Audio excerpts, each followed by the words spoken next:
Today I'm going to show you how to remove all the follow requests you sent on Instagram with the help of Python. First thing, we need to download the data from Instagram. To do that, go the Settings, then Account Center from there. Your information and permission.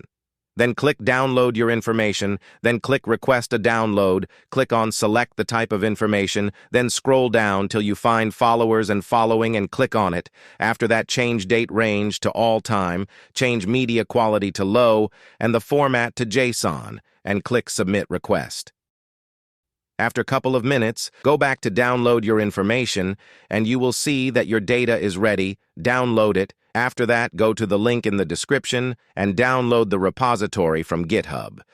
After that, copy the file named pendingfollowrequests.json to the repository folder.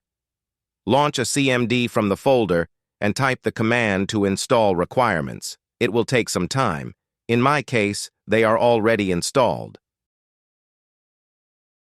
After that, type the following command. Make sure to change it with your username and your password and the name to that file we copied.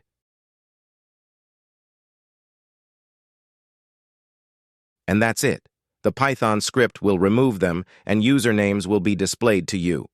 Although the script might be slower, but that's to prevent any disconnecting. If you liked the video, please consider liking and following.